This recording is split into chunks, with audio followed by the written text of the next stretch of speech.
Number 10. Russell Brand. Even before the controversy surrounding Russell Brand came up this year, this dude was unwelcome at royal events, award shows, birthday parties, anything and everything public. For anyone who doesn't know, I'm sorry to be the one to inform you, Russell Brand is secretly a terrible person. The man known best as a comedian, a bringer of joy, has secretly been manipulative, aggressive, and at times violent with his ex-partners. Following the news that a documentary about his life and career was set to release on BBC Channel 4, several complaints were filed by exes alleging that Russell had mistreated them during their time together. The allegations were actually reinforced by Russell's ex-fiancée, Katy Perry.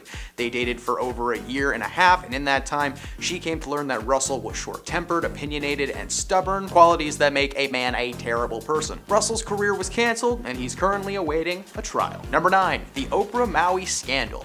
Oprah has been claiming to be many things since the Maui backlash has begun. A good boss, a charitable woman, and an advocate for the island of Maui. By starting this fund and donating her spare millions, she's made her mark in the public as a woman who cares so much. So much that she's asking you to give her your money as well. Isn't that nice? Well, not really. The money that she donated turned out to be taxed, so she didn't actually donate anything, and of course, the main issue that people have with Oprah is that she's a billionaire asking average everyday people for money. As I've mentioned in previous videos, Oprah would not care about Maui or its people if she didn't have a vested stake on the island. Oprah has had property in Maui for quite some time, being almost a second home to her. When the fire started raging, she started fundraising. Think about all of the things that have happened in the past few years. We all forgot about Australia being on fire in 2020. Western Canada was on fire earlier this year. Some parts of Florida have been underwater and are still right now. Yet, Oprah has decided to dedicate her time and money to helping out the area where she has a vacation home. Number 8. Colleen Ballinger. Former YouTuber Colleen was accused by several of her young fans as being a creepy creepo who wanted to be their friend. Colleen is best known for her character Miranda Sings on YouTube, who became so popular that she received her own Netflix series. If you want to watch it, I'm sure you will need a VPN or something. It's probably banned in every country. She was basically messaging her fans to deliver so-called advice when she was really trying to just manipulate them into being her little minions. And not the little yellow guys with the glasses, that'd be different. There was a massive amount of proof in the pudding. Fans had screenshots of conversations, with one fan claiming that she actually sent him lingerie as a joke. Oh man, lace underwear, hilarious. Following instant backlash from the world, Colleen decided to post an apology online, which she did, while playing a ukulele. This woman is shown to be weird to everyone, and she thought it was appropriate to go online and sing about it. In response to the cringiest apology of all time, her fans resurfaced a video that really should have gotten her canceled when it first came out. A few years ago, she decided that it would be an awesome idea during one of her live shows to sing and dance to Beyonce's Single Ladies while in blackface. Yeah, it is the roughest clip of Colleen. She's just barefoot on stage, wildly flailing and waving her arms, and nobody at that show is like, that's weird. Yeah, the world's great. Number 7, Jada Pinkett Smith. Cheating rumors and dating scandals have followed Jada and Will Smith throughout their entire relationship.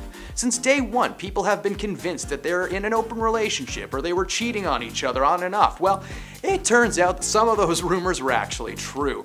Ahead of the release of her new book, Worthy, Jada sat down with People magazine to share some inside information. The most revealing was that herself and Will Smith have actually been separated for like 7 years. Now, of course, that's not all. Jada's actually slowly ruining this man's life and mental health. When Jada revealed the truth about her separation from Will, she claimed that by the time they reached 2016, they had become exhausted with trying to make things work. The news of their separation was like a mild shock at best, because Super Sleuth fans claim to have proof Will and Jada have been separated forever, and the proof is in the interviews.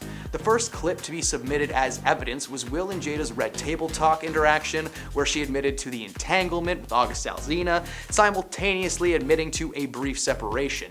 In the conversation, she literally says that herself and Will had basically broken up, but instead of just telling us right then and there, she decided to hold on to that information for a better time. A lot of Jada fans have commented on the resurfaced clips saying that Will looks drained, like he's clearly dealing with a ton mentally speaking. Now, I could go on and on about how terrible Jada is, but I've done lots of videos about that in the past, so go and check those out. Number 6, Justin Timberlake. One of the most discussed sections of The Woman in Me, a memoir by Britney Spears, is of course the revelation of what really happened while Britney and her Mickey Mouse Club co-star Justin Timberlake were together. After meeting JT in the clubhouse, the two sparked a romantic connection.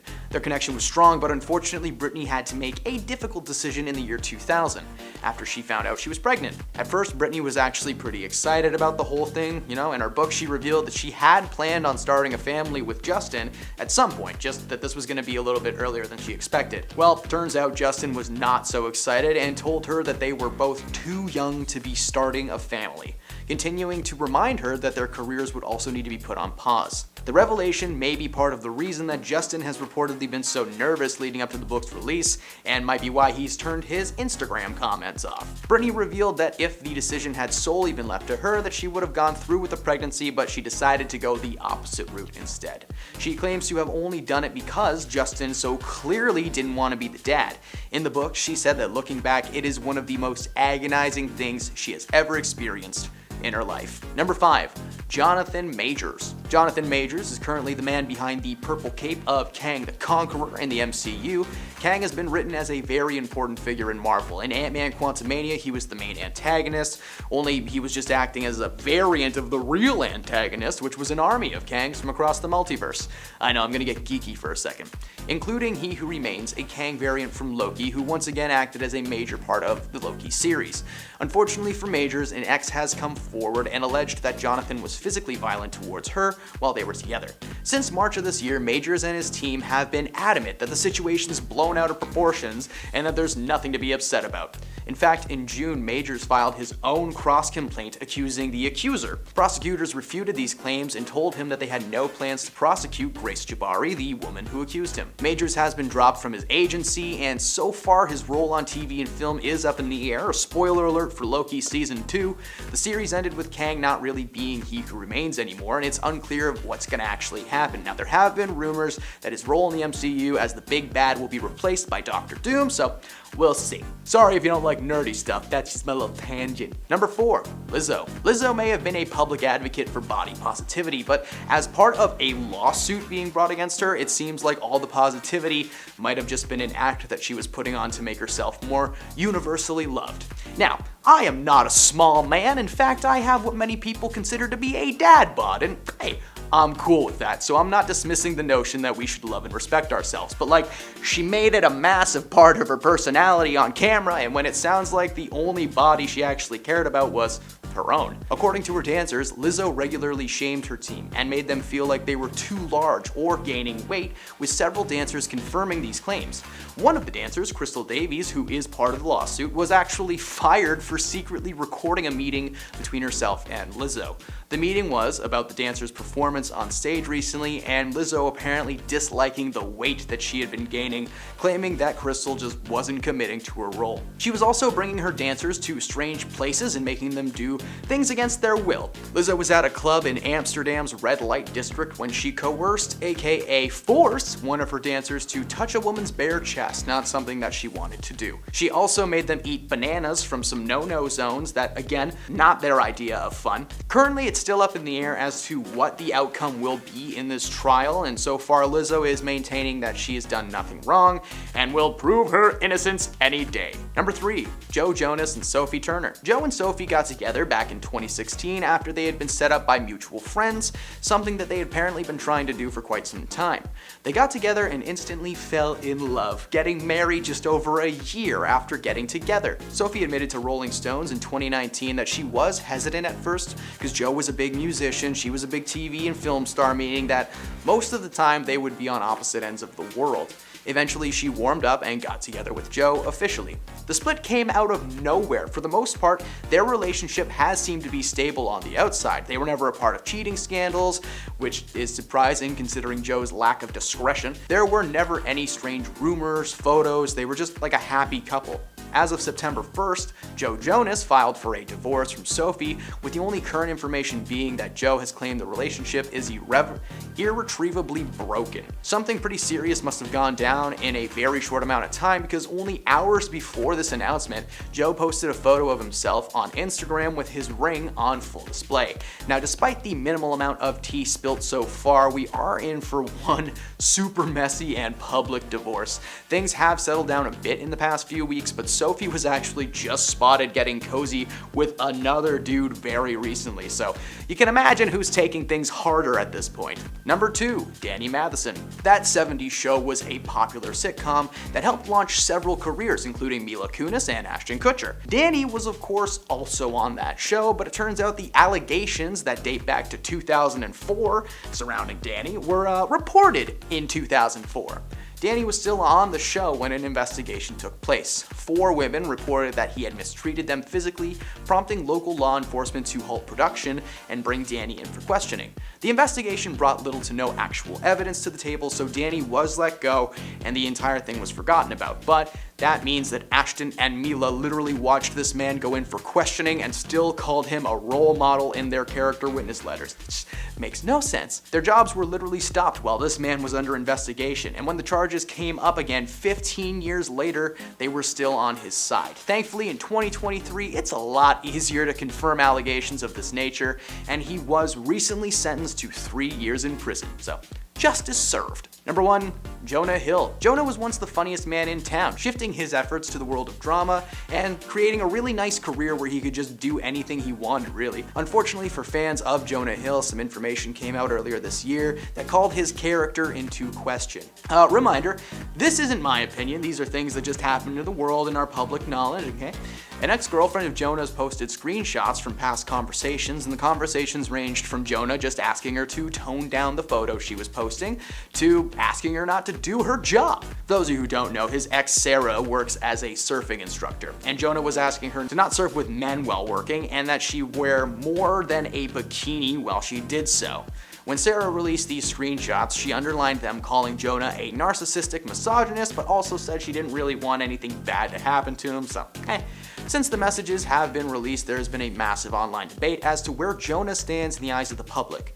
Some people feel that canceling him entirely is just a bit too much, and compared to some of the other scandals in Hollywood, especially that I just covered, Jonah Hill is relatively chill. Others want his name wiped from the face of the planet and never to be heard from again, so I don't know, give and take. Number 10, the Maui Fund scandal. Now, who would have guessed that the woman famous for handing out cars on her talk show is being canceled by the entire world? Why? Well, Oprah made a career-ending mistake when herself and Dwayne Johnson broke the one rule of being a billionaire. Don't ask poor people for their money. Last week, Oprah and The Rock announced that they would be starting a relief fund for the victims of the Maui wildfires. The People's Fund of Maui was given a solid $10 million to get off of the ground.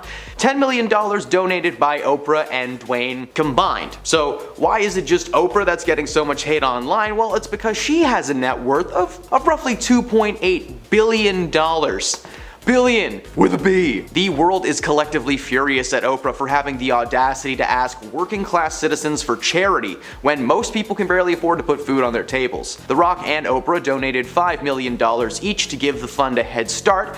Well, guess what? $5 million to Oprah Winfrey is like $500 to us. Like, it's still a lot, but it's chump change to her. Oprah addressed all the hate online, telling the Daily Mail that she was disappointed in the reactions from the world rather than focusing on the good things and the people of Maui. The world was mad that she asked them to give her a nickel. Well, Oprah has yet to confirm if she'll be donating any more to the fund, but so far it's not looking like she will. Number 9, her controversial beliefs. Oprah has had plenty of controversial people on her show, from so-called medical experts to psychologists to celebrities. Whatever is good for TV, it's good for Oprah. One particular incident that caused a ton of backlash for Oprah was when she did an interview with Suzanne Summers. She was brought onto the show to share her beauty secrets on how she was able to look so young. According to Summer, this treatment that she does on a regular basis will help. Suzanne claims that she rubs estrogen cream into her skin on one arm and smears progesterone in her other other arm. Progesterone is just a fancy way of saying steroids. She also claimed that she took 60 supplements and vitamins a day, 40 in the morning and 20 before bed. What really stirred the pot was this woman claiming to be a health expert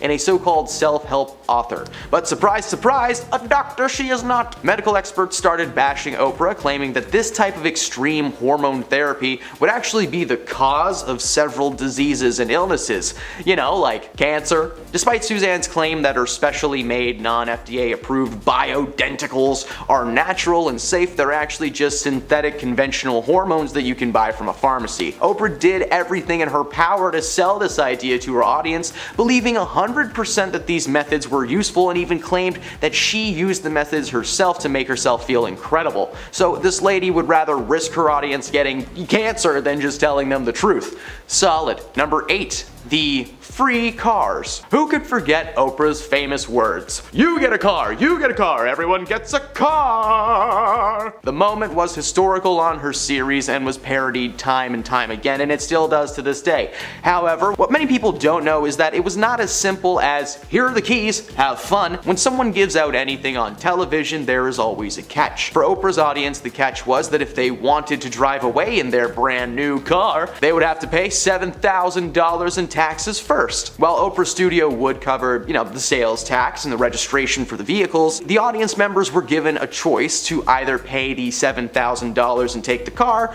or just kinda take the cash instead. The infamous moment on the show featured 11 real teachers who were, according to Oprah, in desperate need of a new car. They, along with the audience members, received keys in a box on camera that Oprah claimed to be for their new cars. Everything has a catch even now though. For someone who is known for being super charitable and generous, the word free clearly means something else to Oprah. Number 7, she will never marry Stedman. Oprah and her partner Stedman have been together for a long time, but have never actually gotten married. While Stedman has never explained why this is, Oprah shared her side of the story. According to Oprah, getting married would mean that she would not be able to have her own life, claiming that everything she had built on her own would be at risk, like he was some kind of a career parasite or something. The strangest part about her logic behind this is the fact that she said on air that she wanted Stedman to propose to her as soon as possible, so not sure what that is. Their relationship has survived a lot despite the years of rumors and speculations. However, a source close to Oprah said that in her 4 years working with the show, she could tell that there was absolutely nothing there with Stedman. Oprah just wanted to portray herself as a woman who loves her man,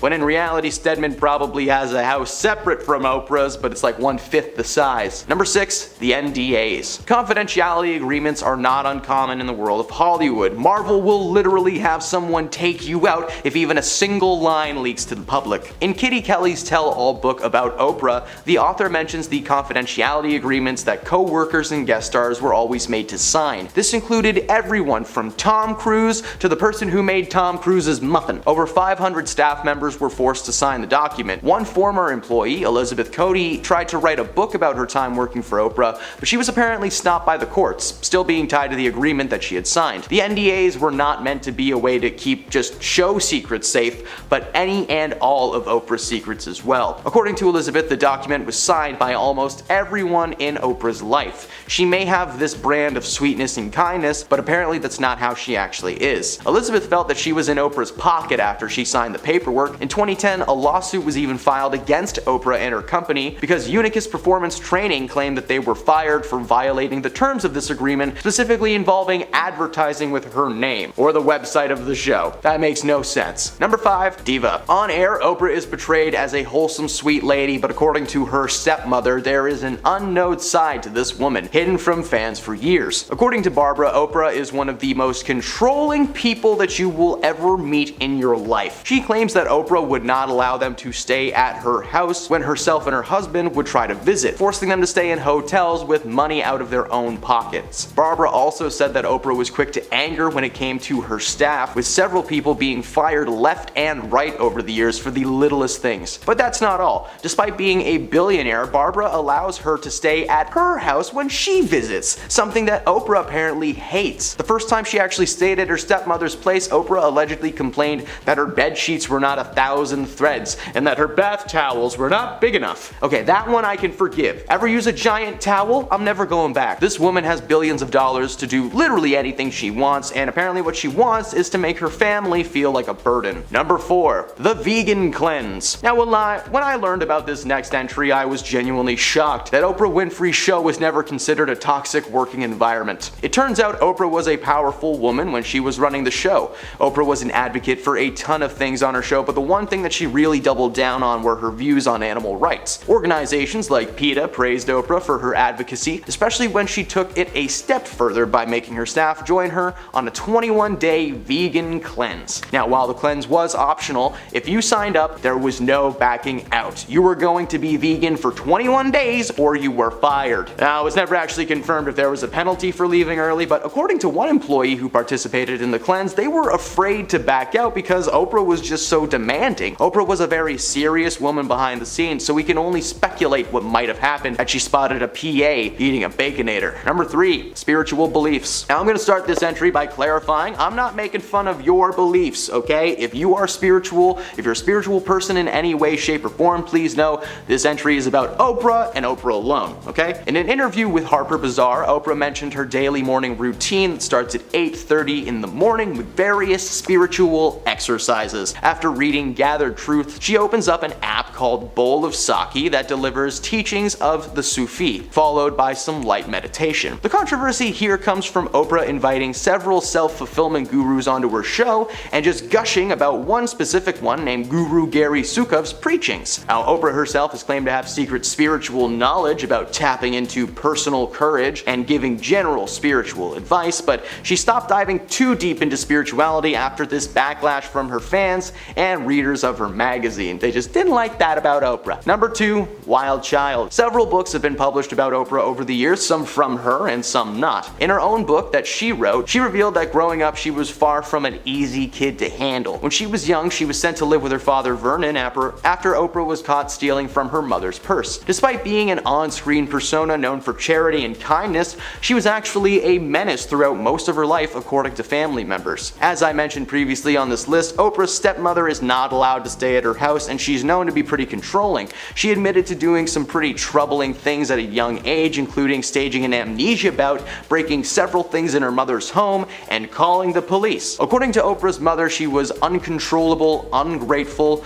and after robbing her, maybe a little crazy. And at number 1, her buddy, Dr. Phil. Oprah is not just responsible for many hopes and dreams being squashed live on air, but she is also the creator of many talk show celebrities, namely health expert Dr. Oz and life coach Dr. Phil. Now, before Dr. Phil had his own show, Oprah had asked him and his courtroom consulting firm to help her with a trial. Before meeting Oprah, Phil had zero interest in being a television personality, but Oprah made him see the light, so to speak. According to Phil, she helped him understand the power of these shows and what they were truly made for. For Phil, he brings people on his show who are struggling with personal issues that just so happen to be good for television. Remember that Catch Me Outside girl? Dr. Phil made her rich and famous. But it's not just Phil that's had some controversial moments though. Her other protege, Mr. Dr. Oz, has had some pretty rough moments. His show is centered around medicine and health, bringing so-called experts on every week. My mother loved this show. Oprah was partnered with both of these people, meaning that whatever their shows made, she got a little something for her trouble. She doesn't like to advertise how much she made from these programs, but considering how many episodes they have done and how long the programs have been on for, it's probably a lot. And at number 10, Morgan Wallen. Country singer Morgan Wallen was cancelled this year after he was caught using the N-word on a security camera in February. Wallen was already on thin ice with the public after he left the Saturday Night Live crew scrambling to replace him as the musical guest on the show when he broke quarantine guidelines the day before his appearance. At the time the footage was released, Wallen had one of the most successful country albums ever made. But after the incident, he apologized, saying, quote, "I'm embarrassed and sorry. I used an unacceptable and inappropriate racial slur that I wish I could take back." His music was also banned from being played on many radio stations, and he was taken out of playlists on Spotify. He has stayed out of the press since. And at number 9, Shane Dawson. Shane Dawson is one of the most successful YouTubers ever, as he's managed to stay relevant on the platform for over a decade. However, his success has been riddled with controversy for basically his entire time on the internet.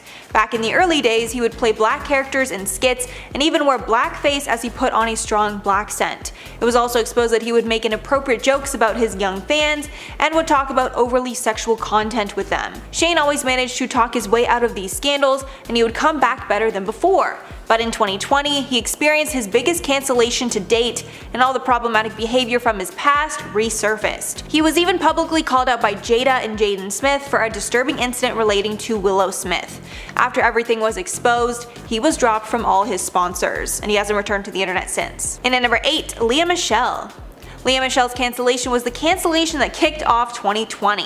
After Lea tweeted out in support of George Floyd and Black Lives Matter, many of her black former castmates came forward speaking of their terrible experiences working with Lea. Many said that she treated them differently because of their race, and Lea would even make derogatory comments relating to the black community, like telling one woman that she was going to defecate in her wig. This spawned even more criticism of Lea, with people saying that she was just an all-around spoiled brat and was rude to every person on set. After being dropped from multiple sponsors, Lea posted an apology to Instagram. She stayed silent online for many months and has now started posting again. In number 7, David Dobrik. David was another star that went through a massive cancellation in 2020. It started when Trisha Pess and Ethan Klein interviewed many of David's past Vlog Squad members and shared the details of their toxic experiences. Then an insider article came out exposing that someone had been SA'd while filming for David's vlog, showing that he facilitates a toxic frat boy environment where illegal things take place. And just when you think things couldn't get any worse for David, it was revealed that he was personally responsible for Jeff Wittick's life-threatening eye injury. This injury is so bad that Jeff is not even fully healed over a year later. Because of all of this, David's ads were cut from YouTube, along with losing all of his sponsors. He was even forced to step down from his own app, Dispo. David released multiple apology videos, which were mostly roasted on the internet. And after a 3-month-long break, he returned to vlogging. And at number 6, J.K. Rowling. Author J.K. Rowling was beloved for her Harry Potter novels that broke records worldwide for being one of the most successful franchises ever. However, since her rise to fame, Rowling has received a constant stream of controversy for allegedly being transphobic, and she's tweeted out multiple statements over the years that have been called out as transphobic. She also supports TERFism, which is a belief that trans women aren't women and that biological sex is the only factor that determines gender. The backlash against all this got even worse when she released a novel where a man was dressing up as a woman in order to dupe female victims and kill them. Halfway at number 5, James Charles. James Charles is another influencer that is constantly involved in drama. Back in 2019, in the midst of the Bi Sisters scandal, James went through the biggest cancellation YouTube had ever seen because of allegations from Tati Westbrook and Jeffree Star that James was using his influence to trick men, specifically straight men, into being with him romantically. James was actually able to refute a lot of the claims, and his career quickly came back. However, recently tons of teens under the legal age have come forward to expose that they sent and received inappropriate photos from James on Snapchat, with many even providing proof. A recent tweet from Keemstar states that currently 6 teenagers have come out against James so far, but it was later proved that the number is much higher.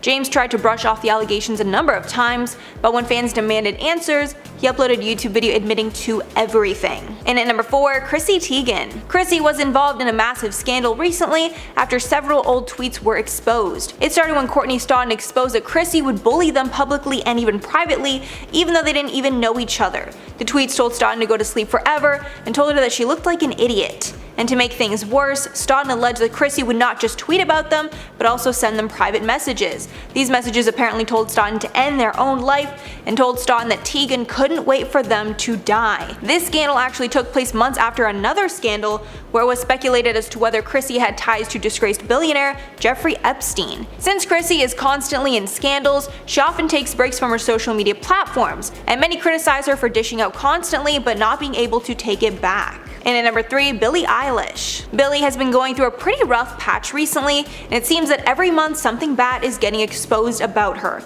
Recently, a video went viral where Billie was mocking an Asian accent, as well as mouthing the C word, a slur for Asian people. She also has been constantly called out for using a black scent and strongly emulating black culture.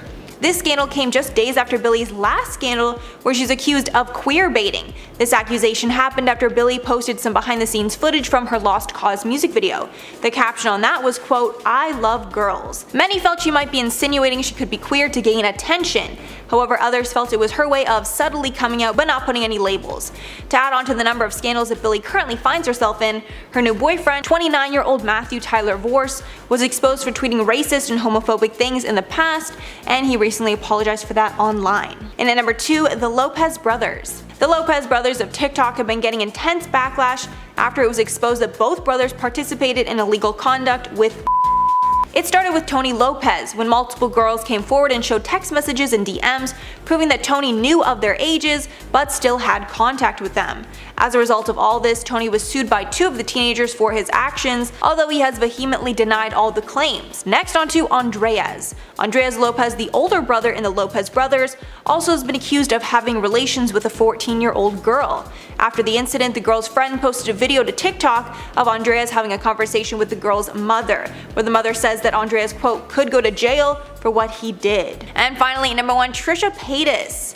Trisha is easily the most controversial person on the entire internet. Trisha has been on the platform for over a decade and has managed to stay relevant because of her crazy antics and affiliations with other huge influencers like Shane Dawson and Ethan Klein. Most recently, the internet was actually starting to love Trisha again, and fans were ecstatic about the Frenemies podcast. However, things quickly went south with the podcast, and after Trish walked off the podcast 3 separate times, Ethan has decided the Frenemies is done. Ethan has now changed the podcast to Be Families, starring his parents. And Ethan has exposed the toxic treatment that Trisha put him through. Ethan says that he was constantly walking on eggshells and would do anything possible to avoid offending Trish. But after a while, he just couldn't take the stress anymore. Number 10, Jennifer Aniston nearly quit. Jennifer was the last to sign for the final 10th season of Friends, and she very nearly didn't return at all. Part of this was down to her busy career because at this point, she was definitely one of the most famous of the Friends cast. She had several movies on the slate. She later revealed that she was debating not coming back because she had a couple of issues that she was dealing with at the time. Jennifer said that she wanted to end the show when people still loved them and they were on a high. She also questioned herself about how long she really wanted to play Rachel. Jennifer obviously eventually agreed to the final season, but she is the reason why it's the shortest season, because she only agreed to return if it was cut short. Luckily for everyone, she decided to stay and felt bittersweet about the final season, and in the end she found herself wishing that it could have continued on. Most of the cast members' careers have crashed and burned after Friends ended, but Jennifer Aniston was a rare exception. She went on to star in several Hollywood blockbusters like Bruce Almighty, Break Up, Marley and Me, Just Go With It, Horrible Bosses, and We're the Millers, all of which were very successful at the box office. Number 9, Matthew struggled with substances. As we know, Matthew Perry's sudden death has completely shocked the world. The beloved actor was found at his home after an apparent drowning. He was only 54 years old, and his passing was an absolute tragedy. Many of the Friends cast struggled to deal with their newfound fame, and for Matthew, this led to problems with addiction, which he has been extremely open about in his memoir. Although he said that he was never drunk on set, he did admit to being painfully hungover to the point that everyone became aware of. After more than one stint in rehab, he managed to get clean, and then he became very passionate about helping other people who were struggling. Just last year, he revealed that he and Jennifer Aniston had stayed in each other's lives, and they remained in close contact. He said that it was actually Jennifer who confronted him first about his addictions during the filming of the show. Apparently, she approached him during a break and told him, "We know you're drinking." And looking back on that moment, Matthew thought that it was very scary, because in his own mind, he thought he was doing a perfectly fine job of hiding his habits from his co-stars. But at a certain point, they all knew that he was in trouble, and they did their best to support him. Number 8, Lisa Kudrow sued the show. Lisa Kudrow's manager Scott Howard sued her in 2008, year after she ended her contract with him, and 4 years after Friends ended. Howard claimed that Lisa owed him residuals for the reruns of Friends and other projects that she had worked on while under his management, to the tune of 10% of everything that she got. He stopped paying him when the contract was dissolved and argued that the 10% was only payable when he was managing her. Eventually, he won the case in 2014, and the judge awarded him $1.6 million. Of course, for someone who earned $1 million per episode for the final seasons of Friends, that figure wouldn't have put too much of a dent in her bank account. In a statement, Lisa's attorney said, "The jury's verdict is merely one step in the legal process. This case will ultimately be resolved at the appellate level. Mrs. Kudrow has faith in the judicial system, and she believes that the eventual outcome of this contractual dispute will be in her favor." In a statement of his own, Scott Howard's attorney said, "What generally happens now with unsophisticated actress clients is they overpay for filing a frivolous appeal that has no chance for success. So this legal battle got extremely messy in the end, and it must have been embarrassing to be a part of. Number 7, David Schwimmer went into hiding. As we know, David struggled with the fame that came from being such a huge hit at such a young age. Of the main 6 actors in Friends, he's the one who has shied away from the limelight the most. Although he continued to work after the show ended, he spent many years preferring to do voice work, directing, producing, and has been candid about struggling to find a way to continue acting as he's such a huge celebrity. He said, "It was pretty jarring and it messed with my relationships with other people in a way that took years. I need to kind of adjust to and become comfortable. It made me want to hide under a baseball cap and not be seen. So I was trying to figure out, how do I be an actor in this new world, in this new situation?" Friends was such a huge hit from the moment it premiered that it didn't just bring fame to its stars, it brought a mega level of fame that is hard to understand. For David, it was just too hard to deal with. So much so that it didn't just affect him, but his relationships and other people as well. He was also an actor who, as a part of his craft, liked to be anonymous and observe people out in the world. But of course, he simply could not do that anymore once he reached that certain level of success. Number 6, Matt LeBlanc was arrested. Before he became famous, Matt was already getting used to that crazy party lifestyle that most people associate with being a celebrity. After Friends was finished, he admitted that he was arrested for drunk driving twice. He said, "When I was young and stupid, I wasn't driving fast, just crooked." This came up when he was cast as one of the hosts of the new Top Gear, and fans were not sure whether a history of reckless driving was a good thing when it came to presenting a show about cars. Matt dismissed the incidents as a product of his age, although he has said that he's grateful the press never got a hold of his mugshots. While his drunk driving record happened before fame and fortune came to him, he also got into some pretty dark times when it came to dealing with his newfound fame. He nearly had a nervous breakdown due to the intensity of working on Friends, especially when the show came to an end. Speaking about that time, Matt said that for years and years he barely left the house because he was so burnt out. He wanted not to have a schedule and not to have to be anywhere. Luckily, he was in a position financially to be able to do that with all of his savings, but of course his agent was not too happy. Matt said that was a very dark time for him, and it even led to a nervous breakdown. Number 5, Jennifer Aniston's wedding. While not every cast is close off screen, the cast of Friends was known for being friends in real life, as well as having a huddle before each episode started filming and negotiating their salaries as a team. The cast were often photographed out and about together, and they talked in interviews about how close they remained, even after the filming ended. I mean, Jennifer Aniston is even godmother to Courtney Cox's daughter. But in 2015, when she married Justin Theroux, she didn't invite any of her male co-stars to the ceremony. It was a small wedding with only 70 guests, but it did include Courtney and Lisa. Matthew Perry said that he was surprised he wasn't invited, but he was still very happy for the couple, despite the awkwardness of rejection. Hopefully though, he didn't take too much offense, considering that Jennifer didn't even invite her own mother to her wedding with Brad Pitt in 2000. In an interview with Ellen in 2018, she opened up about why she went years without talking to her mother Nancy Dow, saying, quote, "She was critical, she was very critical of me. Because she was a model, she was beautiful, magnificent, I wasn't, I never was." She added that her mother was very unforgiving and would often hold long grudges. They ended up reuniting several years later, and by Jen's marriage to her second husband Justin in 2015, they were finally on speaking terms. But the funny thing is, Nancy still wasn't invited to that wedding either.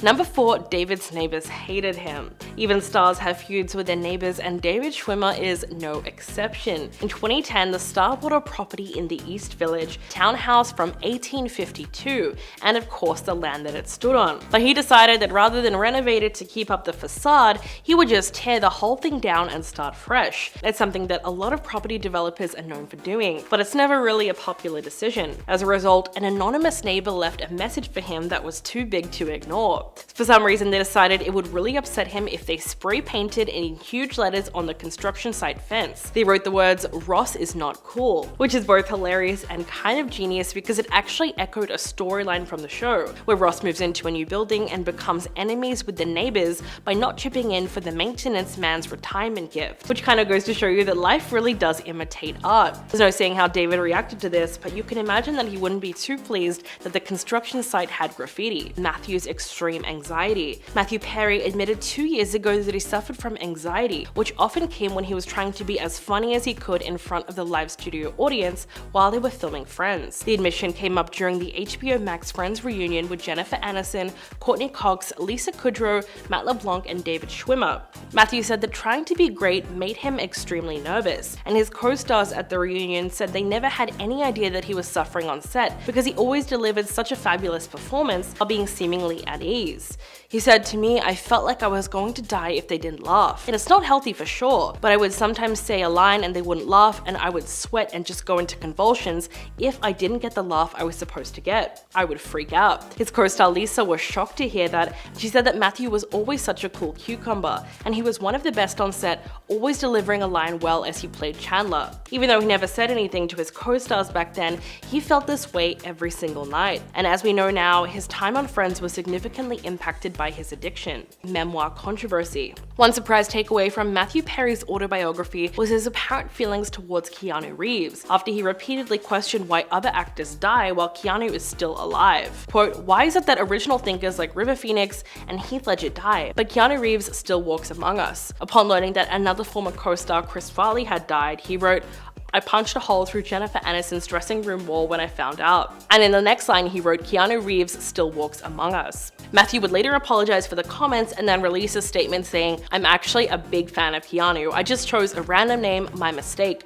I apologize." But that wasn't it at all. There was also a lot of other interesting admissions in his memoir. Another thing he also revealed is that he asked out Jennifer Aniston before filming Friends. He said that the two of them were the only Friends stars who knew each other before the show, having met 3 years before through mutual acquaintances. In one part of the book he wrote, "I was immediately taken by her. How could I not be? And liked her. I got the sense that she was intrigued too, and maybe it was going to be something." Safe to say that fans were more than shocked by that revelation. And number 1, everyone was scared of Matt LeBlanc. Now Joey is far from a scary guy, but when Matt LeBlanc was first cast in the role, some of the other cast members were a little bit afraid of him. This fear was based off of what they knew about Matt himself, the fact that he was raised by a mechanic and had done a stint as a male model as well, and had done a stint as a male model, as well as what they knew about the character of Joey, who is known as a very forward womanizer. Jennifer Aniston in particular remembers being intimidated before she met him herself. She said, "I was scared of that type of guy. He thinks it's very funny now, and actually he can sit down and comfort me just like Courtney or Lisa could." So it's a good thing that Matt turned out to be just as much of a sweetheart as Joey was, despite a slightly rocky start. At number 10, Rihanna and Travis Scott. Here's a celeb hookup that might surprise you because it certainly surprised me when I found out. Rihanna and Travis Scott reportedly dated back in 2015, though their relationship story is a little foggy and confusing since they never wanted anyone to find out about it in the first place. Everything was super hush-hush, so don't tell anybody I told you this. Basically, their friends with benefits / actual relationship took place about 6 years or so ago, and neither of them outright confirmed their relationship. When Travis was asked about Rihanna in an interview, he described her as being his muse and seemed to have had very passionate feelings for her, though he never chose to make these things public. He actually got incredibly upset when a magazine published details about him and Rihanna because they were told not to release those details, but they went against his wishes and they did it anyway. You'd think that with that sort of reaction, it was Travis who wanted to keep his fling on the DL, but it was actually Rihanna who wanted everything to be a secret because apparently she was embarrassed to be with him. The details as to who was the one who broke things off in the end remained a mystery, but we do know that things ended in 2016, shortly before Travis was linked to Kylie Jenner. At number 9, Shia LaBeouf and Megan Fox. Looks like this celebrity fling was as juicy as it was on screen. After keeping this little hookup a secret for quite some time, Shia LaBeouf finally spilled the beans, so to speak, after revealing that he had a little romance with his Transformers co-star Megan Fox back in the day. In 2011, Shia revealed in an interview that he had a brief entanglement with the actress, saying that being on set and portraying two people in love caused their personal lives and work lives to become a little blurred. Shia was said to have been very protective of Megan while they were together, even having an outburst in a convenience store and hopping behind the counter to have a physical confrontation with an employee who was allegedly rude to Megan. To make things even juicier, this romance was apparently going on during the time that Megan and Brian Austin Green were allegedly engaged, so this was quite the entanglement. Years later, Megan said that she was in love with Shia at the time, confirming their brief fling. Before I carry on with the list, let me take a moment to ask you guys to consider leaving a like on this video if you're enjoying it so far, and also check out my gaming channel Viper Girl if you're interested in watching some gameplay content with me.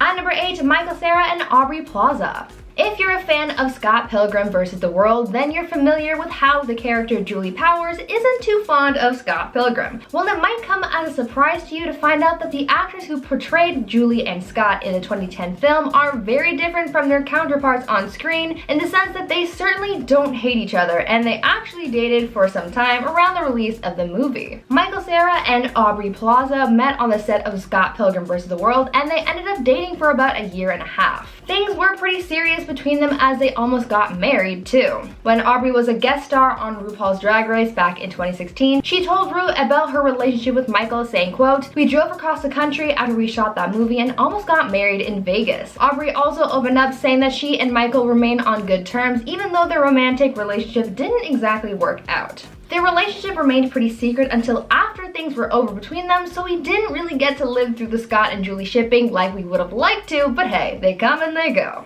At number 7, Janet Jackson and Matthew McConaughey. Alright, we've got another surprising celebrity hookup, this one including the man, the myth, the legend, Matthew McConaughey, and the amazing queen herself, Janet Jackson. Now, I had no idea that these two used to be an item, but it turns out that they were, but only for a very brief moment. These two decided to give their love a try back in the early 2000s, but they weren't compatible at all, and they only lasted about one date before pulling the plug on whatever fling was going on between them. The pair met back in February 2002 at the Grammy Awards and reportedly hit it off after that first encounter. They went on a date shortly afterwards, but as Matthew would later admit years later, things just fizzled out after that one date. They decided that they would just be friends, and that's where they left things. Both went on to have other relationships and never looked back, but it still makes for a very interesting secret celebrity hookup.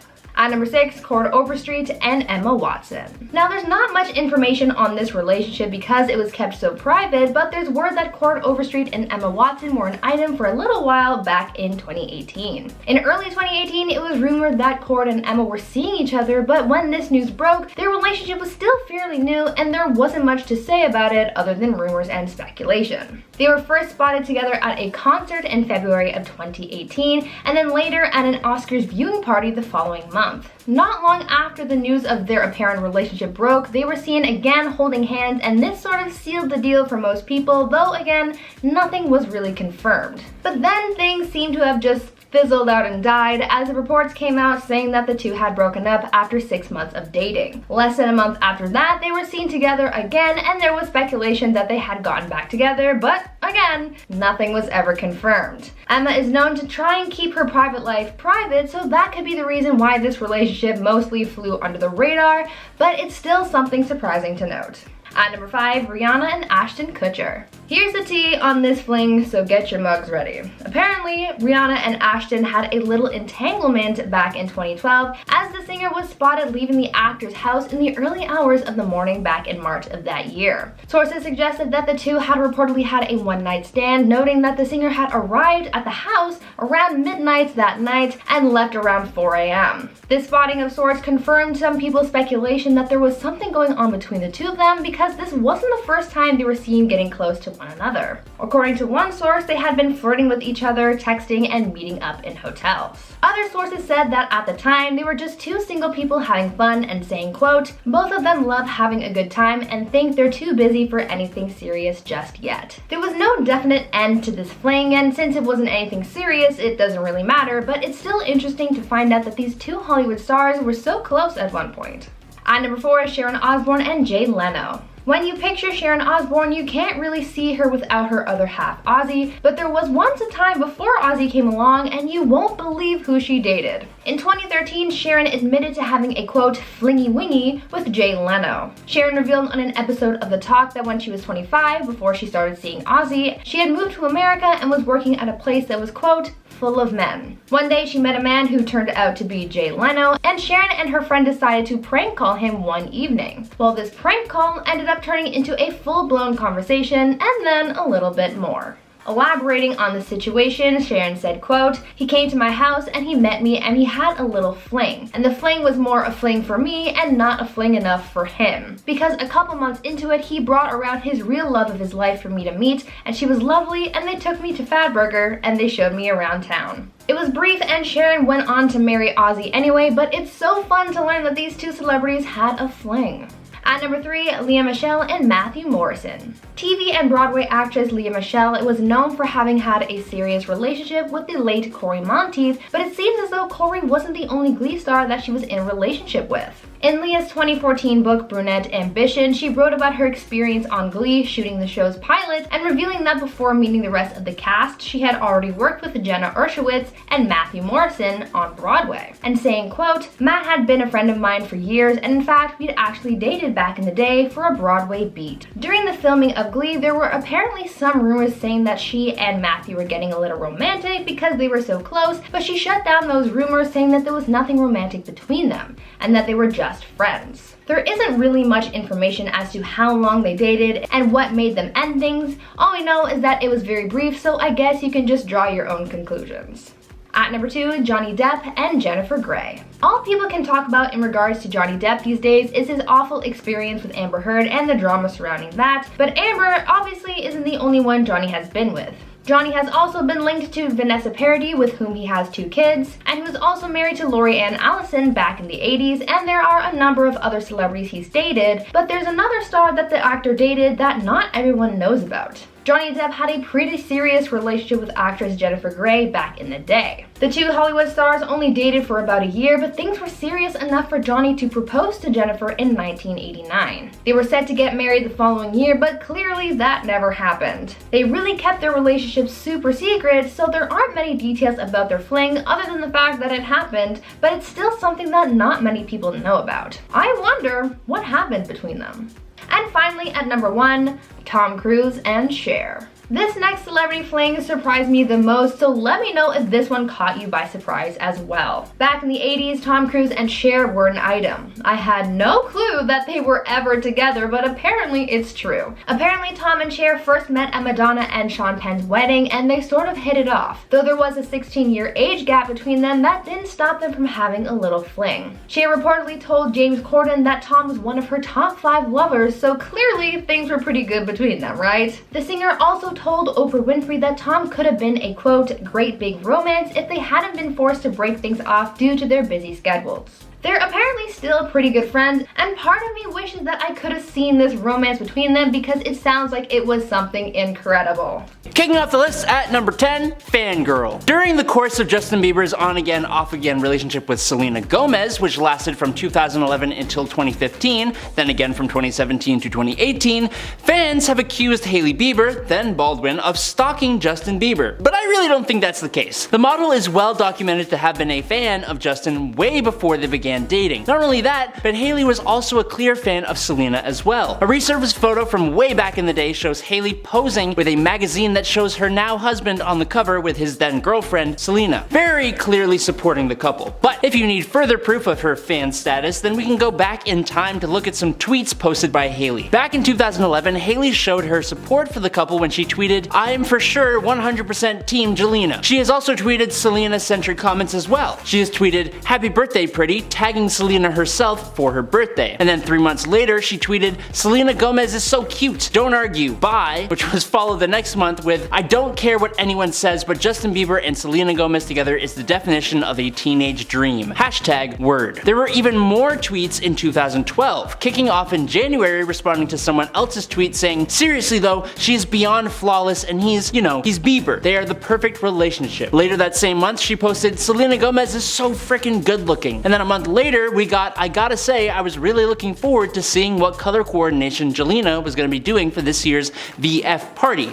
#sigh, #oh well." And then in May, she also tweeted, "Selena Gomez looks hot in her new music video." It's only really a secret though, because Hailey has since deleted this Twitter account amid people calling her out for said tweets, as if it's some kind of bad thing to support celebrities that you like and even somewhat know. But coming in at number 9, racism. While those tweets are arguably wholesome and unproblematic unless you're a fan of stirring the Hailey-Selena drama pot, some of Hailey Bieber's past tweets are a little bit more actually problematic. In fact, they show a great degree of ignorance and racism from the young Bieber. Her age, I think, is important to note, as while these tweets aren't exactly excusable, the tweets seem to be around the 2011 to 2013 years, making Hailey roughly 14, 15, 16, and or 17 at the time. But with that being said, the tweets are pretty bad. TikTok account The Essence of It posted a collection of Bieber's posts, and I don't even really need to explain the problem with them once you hear them for yourself. These tweets include statements like, quote, "Shut up before I smack you back to your own country," or one that went, quote, "To those foreigners who don't celebrate Thanksgiving, so sorry your country didn't have pilgrims and Indians to start such a sick holiday." That one's pretty bad, but a post from 2011 read, "With Cody Simpson and that awkward moment when you're at a Chinese restaurant and your waiter isn't Chinese." The one most people are familiar with, though, reads, "Leaving to Florida, white, but coming back to New York, a different race," which was accompanied by an emoji of a white blonde man and an emoji of a darker skinned man wearing a turban. She even went so far as to tweet racist slurs at which point, which the TikToker blurred out on her screen. So yeah, like I said, it isn't really excusable. Given the white, rich, and privileged background of the celebrity though, it isn't exactly surprising, as depressing as that is. Fortunately, I believe that as she grew up, she did learn the error of her ways. Number 8. Mean Girl. While she may have learned the error of her racist remarks, Hailey Bieber has defended herself against other problematic behavior too, even after she had been called out for her tweets. Specifically, there are numerous occasions where Bieber has been referred to as a mean girl. This has come up in multiple different ways. For starters, there was a TikTok user who spoke about how in high school, Hailey had been her bully for a year. But then more recently, we have the whole drama with Selena Gomez, where Gomez fans have made Hailey out to be a really hateful person. While it's up to your interpretation of her behaviors, some of the allegations of bullying against Hailey include her allegedly and indirectly making fun of Selena when she was being body shamed, making fun of Selena's eyebrows, and there was also a resurfaced clip of Hailey overdramatically gagging at the mention of Taylor Swift's name. During a September 2022 interview on the Call Her Daddy podcast, Hailey spoke on the hate that she has received over the years. She said, quote, "People really want to paint this picture of me like I was this mean girl who's a bully who hates every other woman, and like I don't support other women," which is funny because I think anyone who knows me personally knows that's so not me at all. Hailey continued on the podcast blaming social media for the representation of her as a mean girl, but it doesn't change the fact. Number 7. Rude to waitstaff. On the topic of mean girl behavior, apparently Hailey is also mean to people working in the service industry. In a series of viral TikTok videos posted by New York City hostess Julia Carolyn, in July 2020, she rated celebrities that she encountered over the years while working in A-list favorite eateries. Describing her meetings with Hailey, Carolyn admitted that she hasn't yet had a positive experience. She said, quote, "This is gonna be controversial. I've met her a handful of times and every time she was not nice. I really want to like her, but I have to give her a 3.5 out of 10. Sorry." The TikTok became viral in no time, raking up over 3.3 million likes and even got a comment from Bieber herself. The model wrote, "Just came across this video and wanted to say sorry if I've ever given you bad vibes or bad attitude. That's not ever my intention." Carolyn accepted the apology, calling her an accountability queen, but this apparently affected Hailey. In April 2021, almost a year after the video was posted, the model shared a 2-part interview with Dr. Jess Clemens on her YouTube channel, titled Cancel Culture, Mental Health, and Social Media. The video touched on the viral TikTok.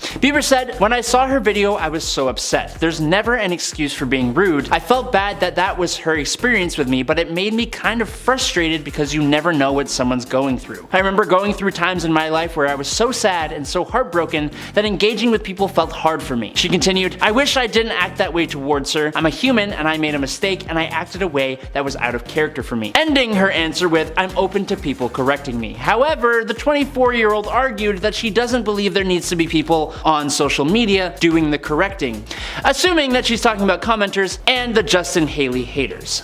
Number 6. Marriage counseling. Now, moving away from bullying and tweets, shortly after they tied the knot, Hailey and Justin Bieber did an interview with Vogue in February 2019, in which the celebrity couple mentioned that the two have met a marriage counselor. Hailey told the interviewer, quote, "The thing is, marriage is very hard. That is the sentence you should lead with. It's really effing hard." In a later April interview with GQ, Justin said that specifically the first year of marriage in particular was a challenge. In that interview, he said, quote, "The first year of marriage was really tough because there was a lot going back to the trauma stuff. There was just a lack of trust. There was all these things that you just don't want to admit to the person that you're with because it's scary. You don't want to scare them off by saying, I'm scared. Honestly, I find that to be kind of a really mature thing to hear from Bieber. The beginning year of the pair's marriage had seen multiple different sources looking in from the outside and making assumptions about the marriage and its success, which I can only imagine makes it even harder. Marriages are hard enough in regular life, so adding the pressures of celebrity life must be an even greater challenge. Number 5. Celibacy. But they seem to be pretty open about the struggles of their young marriage, including the little tidbit that the two waited for marriage to finally,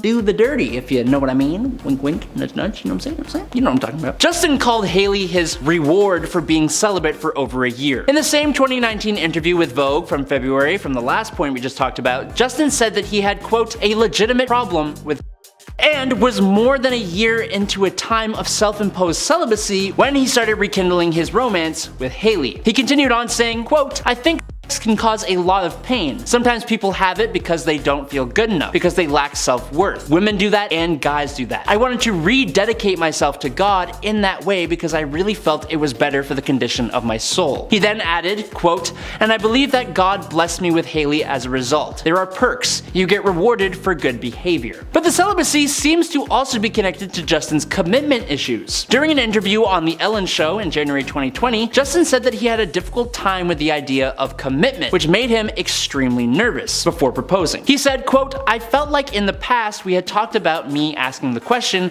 and I felt like she would say yes. He continued on asking himself, quote, am I able to make this commitment as a man and be able to honor what I say? Because that's a serious commitment when you say you're going to love someone for better or for worse and be faithful. That's huge. Am I able to do that? He said he finally decided that he was going to make the decision and follow through with it because he's always wanted to be a husband. And I hope it's also because he loves Hailey, but yeah. Number 4. Tattoos. Switching the subject completely, while tattoos are rarely secrets, Hailey has quite a few more than you'd think, and they're all pretty small, which means they can totally fly under the radar. And a few have actually been misread as something they're not. So, let's go through some of them. In January 2015, Hailey visited tattoo artist John Boy for the first time to get her parents' wedding anniversary inked in Roman numerals, VI-X-XC. This tattoo is on her wrist, and it seems that John Boy became Hailey's preferred tattoo artist, as he has worked with Hailey a few times since then. John Boy added, and I may get this pronunciation wrong, Minas Gerias to Hailey's left outer ankle. For this one, it looks like it could be a quote tattoo, but this is actually a large inland state in southeastern Brazil, and since Hailey's mom is Brazilian, I believe it may have something to do with that, but no confirmation on that one. Hailey also has a small cursive G behind her ear. Now, some have accused the star of copying this tattoo from Selena Gomez because they hate Hailey. But while Selena's tattoo is dedicated to her little sister Gracie, who is 20 years younger than her, Hailey has stated many times that the initial on her is a tribute to Georgia Veach, the daughter of Pastor Veach, who was diagnosed with a rare, incurable brain disorder in 2012. The tattoo is a popular one amongst other celebrities too, including Justin and Ashley Benson. Hailey also added the letter K and numbers 330 to her hands. Now, the K is still a mystery. Maybe it's for her mom Kenya, but John Boy wrote on Instagram that 330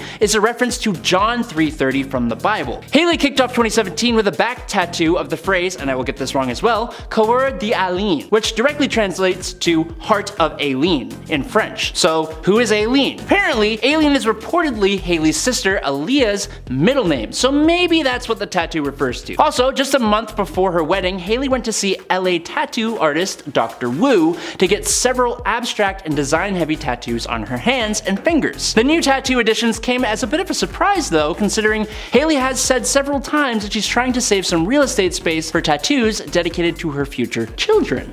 Number 3. Health concerns. During an interview with Elle in March 2020, Hailey talked about how Justin's Lyme disease complications made things hard for the two of them when they were first together. She said, quote, it was hard because everybody from the outside was being super mean and judgmental, saying he looked like he was on drugs, saying how unhealthy he looked, when in truth, he was not healthy and we didn't know why. She said that Justin is healthy now, but they were forced to deal with the in sickness and in health part of their wedding vows right away. She said, quote, "We went straight into figuring out the hard stuff, because you never know what can happen with someone's health. When you don't know what's happening, it's really scary, and then you have the opinions of everybody from the outside and it just sucks." Over the next months, both Hailey and Justin have had health complications each. Things like a blood clot to the brain and a Ramsay-Hunt syndrome diagnosis respectively.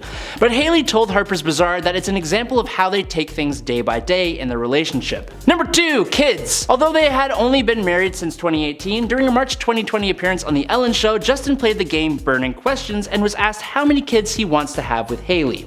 He responded, "I think it's up to Hailey because it's her body." Later, during a December 2020 appearance on the show, he followed that up by saying, "I am going to have as many as Hailey is wishing to put out. It's her body and whatever she wants to do with it." He also added that Hailey still has some things she wants to accomplish as a woman, so she's not ready to have kids just yet. But apparently, he's okay with that, so I guess that's cool. And finally, in at number 1, pregnancy rumors. Very recently, Hailey Bieber responded to rumors that she's pregnant with her first child with Justin.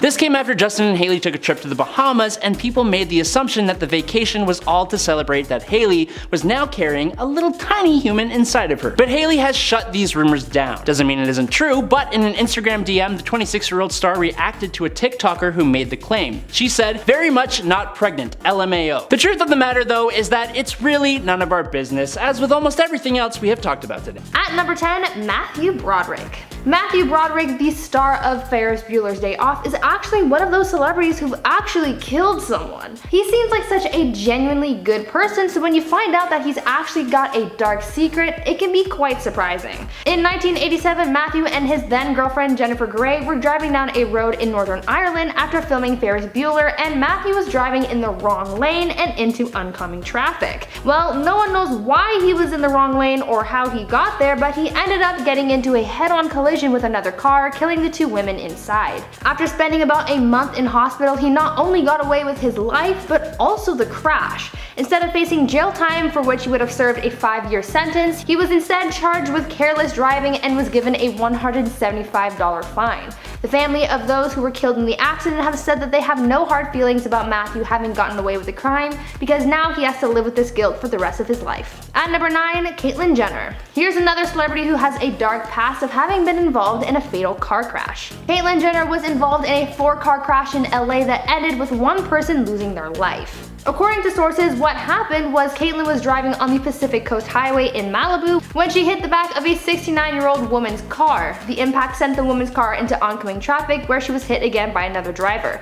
The woman, Kimberly Howe, died at the scene. After further investigations into the crash, it was found that Caitlyn was not speeding in this case and was actually traveling slower than Howe. Caitlyn failed to brake in time to avoid the collision with the other car, and this is what caused the following accident. After deliberations, it was determined that Caitlyn would be cleared of the charges against her, as the prosecutor could not determine that Caitlyn was responsible for the crash. Do you think that Caitlyn should have seen more consequences for her involvement in the crash? Let me know down in the comments. But before I continue on with the video, I just want to ask you guys to consider leaving a like on this video if you're enjoying it so far. It really helps the channel out, so go smash that like button. At number 8, Josh Peck. If you were a fan of Drake and Josh in the past, this might break your heart a little. It seems like Josh Peck and Drake Bell are not the brothers that they used to be after some drama occurred surrounding the guest list of Josh's 2017 wedding. It all started when Drake tweeted about having not been invited to the wedding, where he said, quote, "When you're not invited to the wedding, the message is clear," end quote. Drake followed up this tweet saying, quote,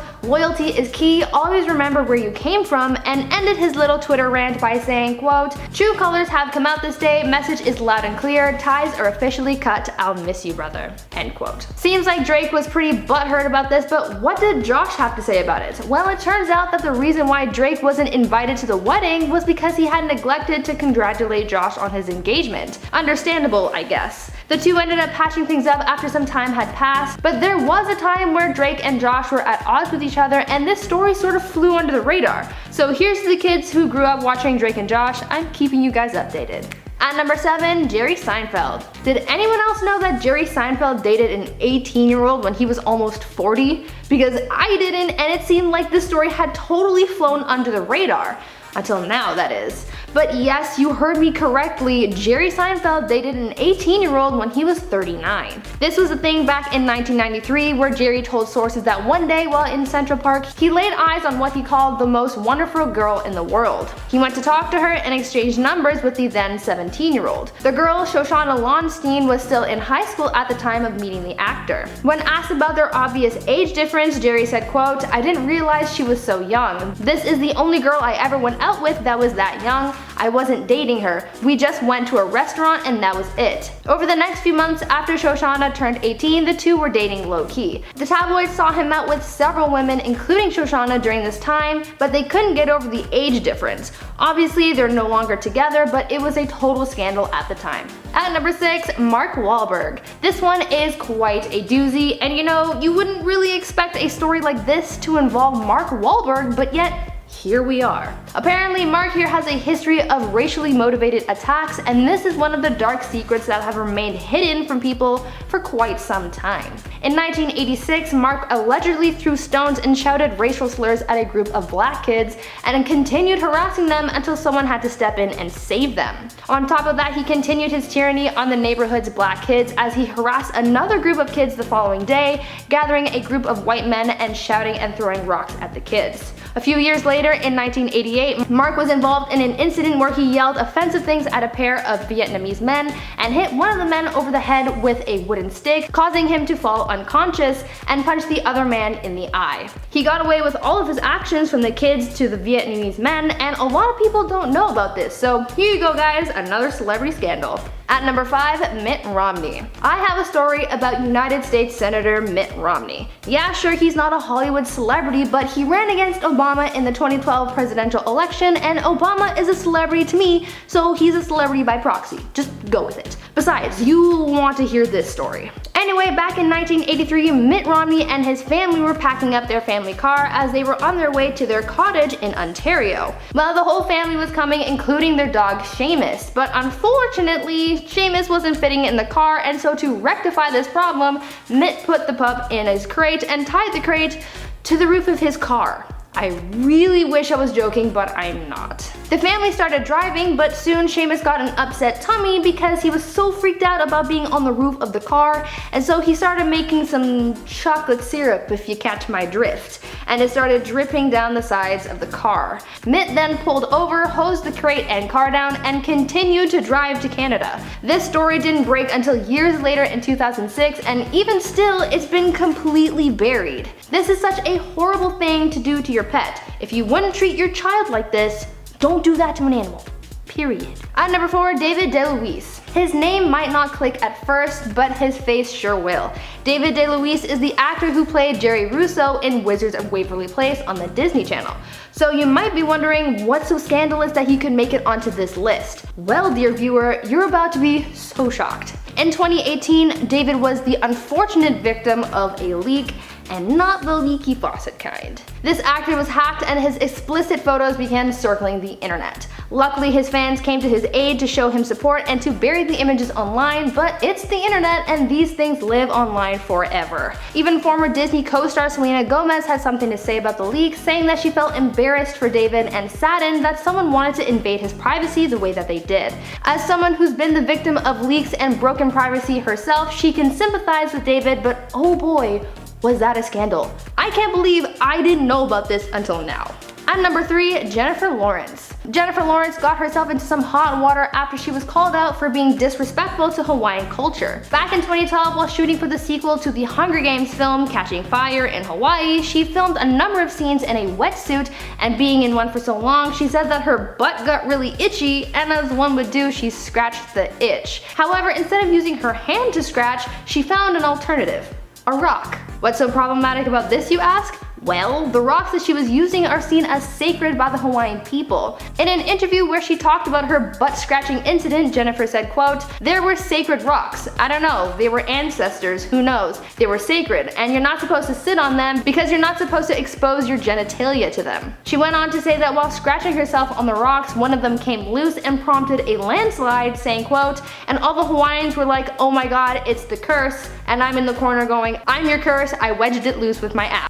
Fans were not happy with the actress and her disrespect from Hawaiian culture, and so she got some heat from the incident. At number 2, Lindsay Lohan. In 2018, Lindsay Lohan started trending on Twitter in the middle of the night, and it was for a pretty wild reason. Basically what happened was Lindsay went live on Instagram while in Moscow, and she came across some people who she said were Syrian refugees. While live, she filmed the family and told them that she wanted to help them by getting them a hotel and food and letting them watch TV. She told them, quote, "I want you to tell America what you need and I will get it for you," end quote.